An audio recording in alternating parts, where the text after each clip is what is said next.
have a few announcements that we have to make.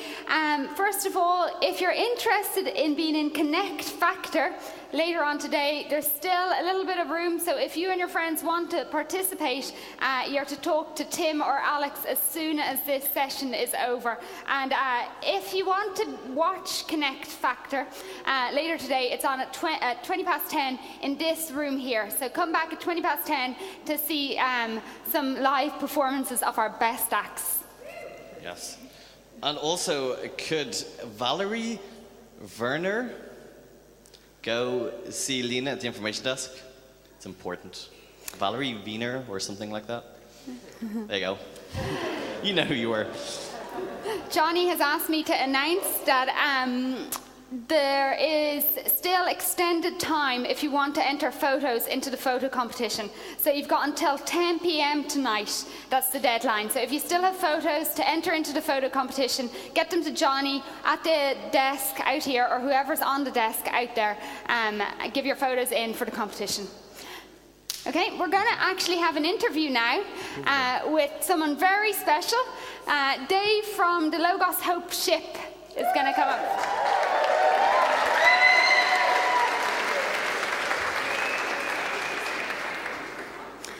Now, Dave, we believe that you're well used to being on the water, so we thought we'd bring some water so that you get very familiar and you feel at ease here. So the deal is that you've actually given us some questions, but we've added a few of our own to spice things up. And after we ask you the question, if you give an answer, and if the crowd like it, then you're to cheer, and Dave stays dry. If you don't really like his answer, then you're to boo, and we'll give you the opportunity so that everybody gets a chance at the same time. And if there's more boos than cheers, then Dave will just feel a little bit more at home here in Ireland since he's off the boat. Does that make sense? No.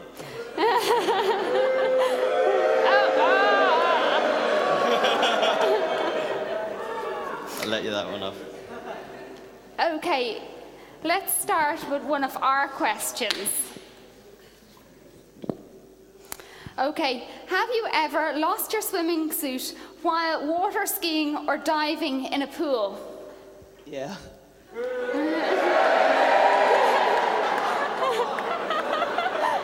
Okay, you have to tell us more about it. It's not yes, no, so you have to tell us a little bit more. I don't remember what happened. I just know it happened once or twice.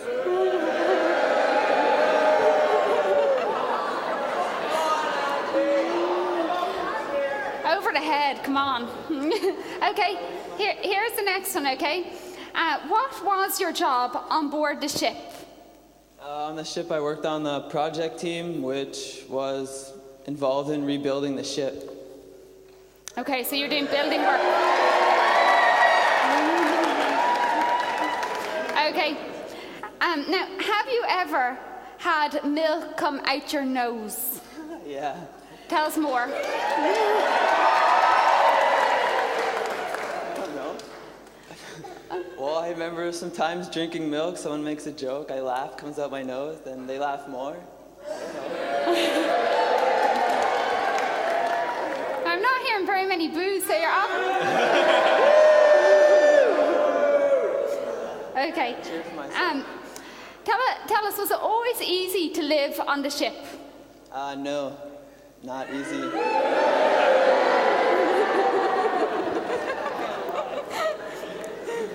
Okay, let's find another funny question. Okay. Have you ever done something really embarrassing in front of a girlfriend? Probably. I don't remember anything.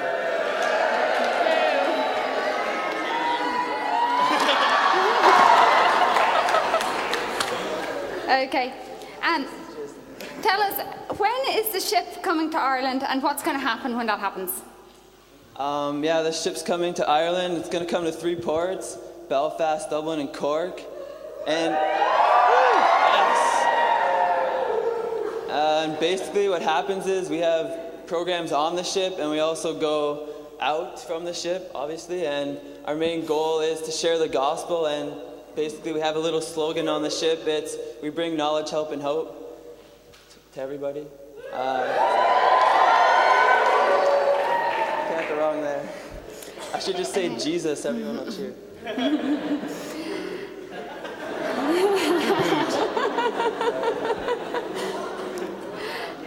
Have you ever had your parents walk in on a romantic interlude between you and your girlfriend? No comment, no comment.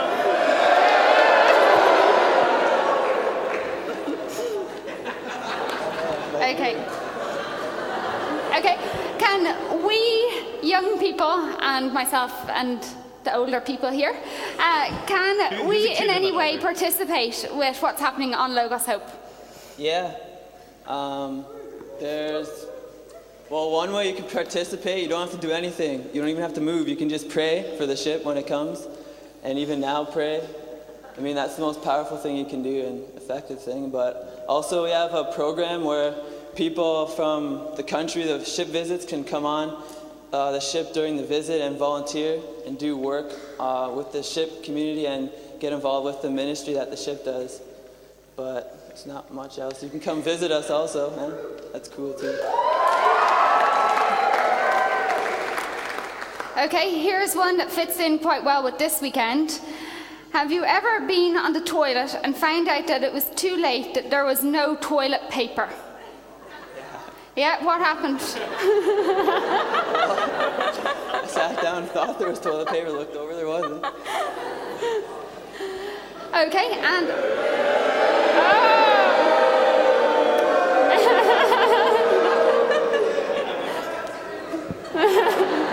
And final question, how can we get more information about Logos Hope and its visit to Dublin and Cork and Belfast? Well, obviously the internet, you can check out the site, or you can come to the stand in the hub. You can talk to me or Stephanie or Anna Ruth. We're from the ship, so we'll be over there at all the interaction times. Brilliant. Thanks, David.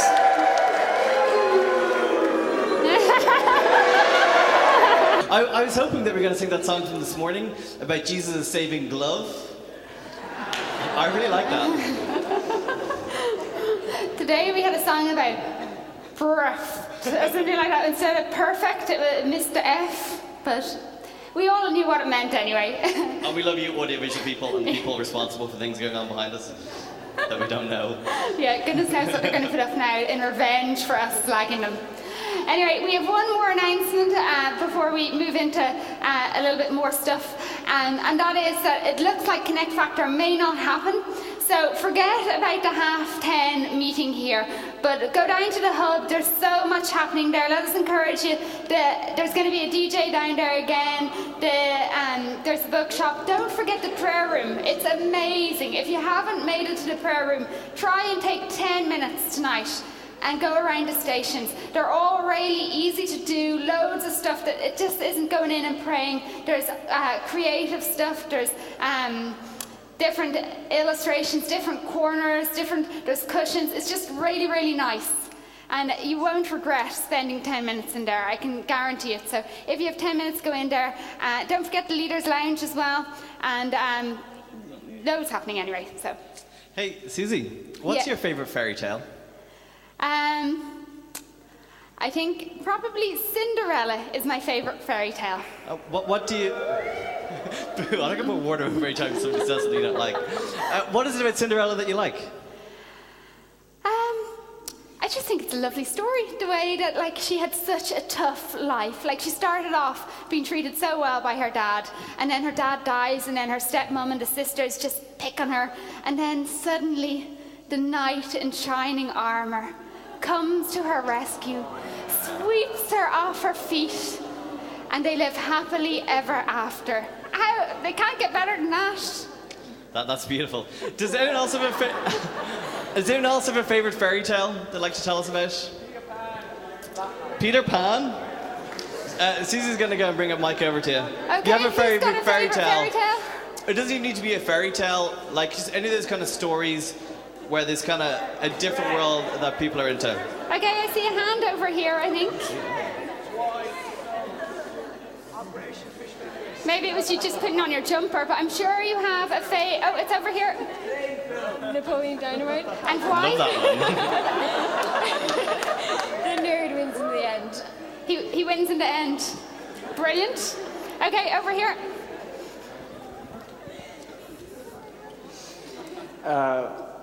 Anchorman. And why? It's a good story. It's a Yeah. really good story. Yeah, it's a fairy tale. Anchorman's not a fairy tale. Okay.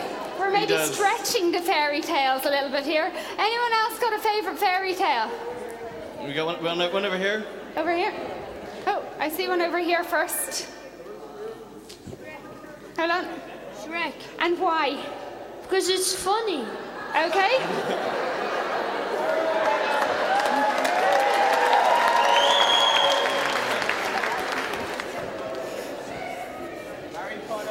Okay, was it you that had your hand up? Yeah, my favourite fairy tale is Shrek, And why? because it's a mixture of all the different fairy tales put together. Okay, it's a good mixture of fairy tales. One Okay. more? Anyone else? Yeah, Harry Potter. and why? I'm a wizard. Thank all those involved in editing that and who've been doing lots of work making movies over the weekend. Thank the Omni staff for that. I think one of the reasons why we kind of like stories like Narnia and those kind of films or books and stories is because there is a sense that we have this longing in us that this world around us, the world that we belong to, isn't really the real world.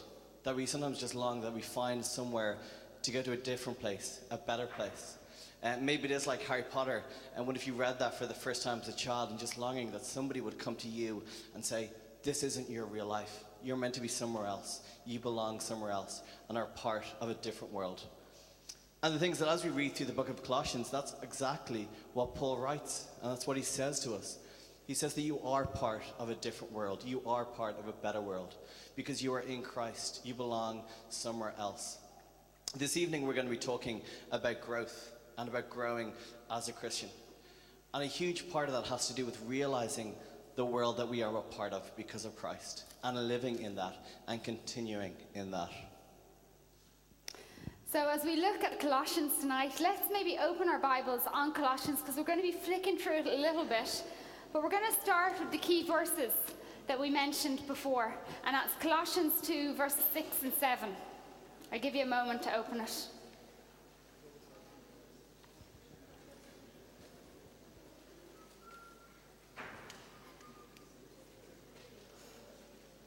Okay, and we're looking particularly at verse 7, which says, rooted and built up in him, strengthened in the faith as you were taught, and overflowing with thankfulness. And Andrew's already told us that tonight we're looking at growth, growing our faith. And the words that Paul is using here is building up, building up.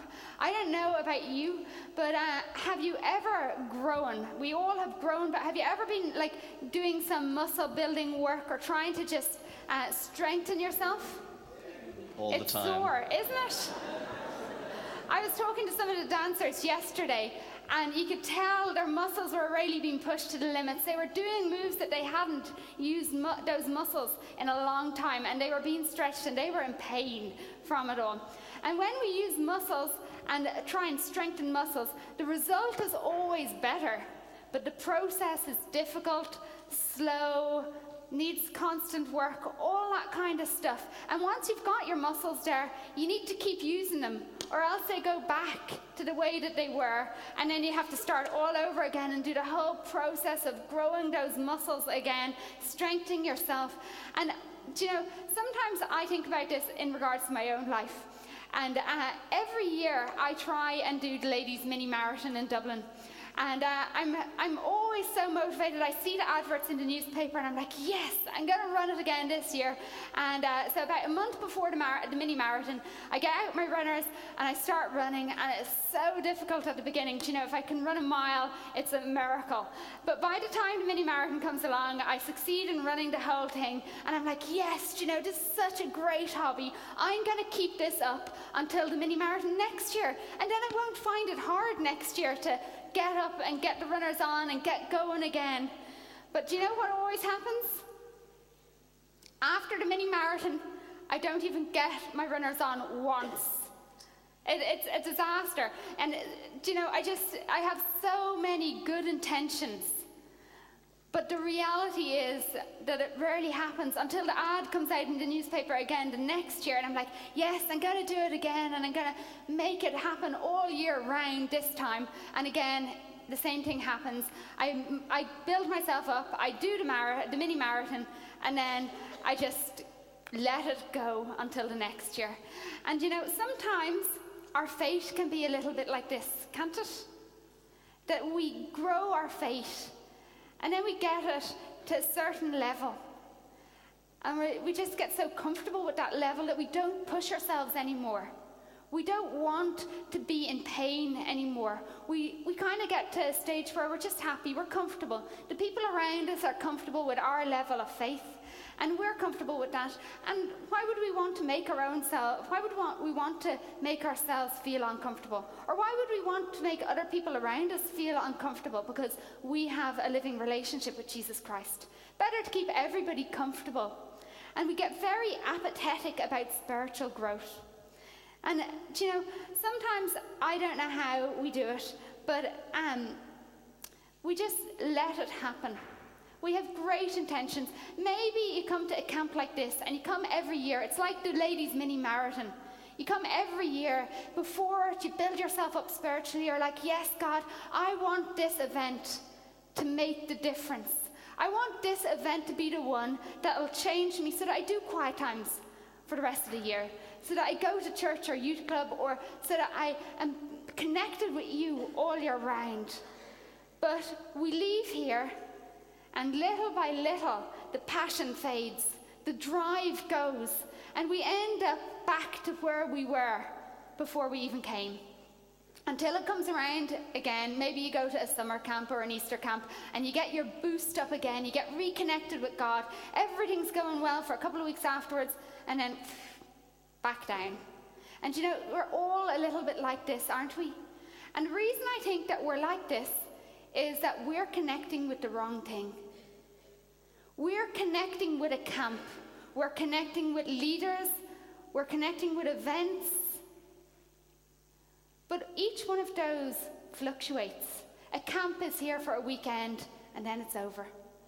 Leaders maybe have time for you at certain periods in their life, and then maybe they get busy or they move on to a new ministry in church, and they're gone as well.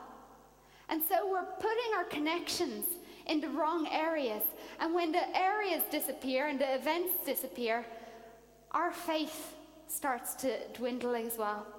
And this morning, Jonathan and Holly told us that we need to be putting our faith in Jesus Christ. In order for our faith to grow and stay stable, it needs to be based on something stable. And there's nothing more stable than Jesus Christ. That's who we need to put our faith in. And he's the cure for our apathy. If we rest on being connected with him and stay connected with him.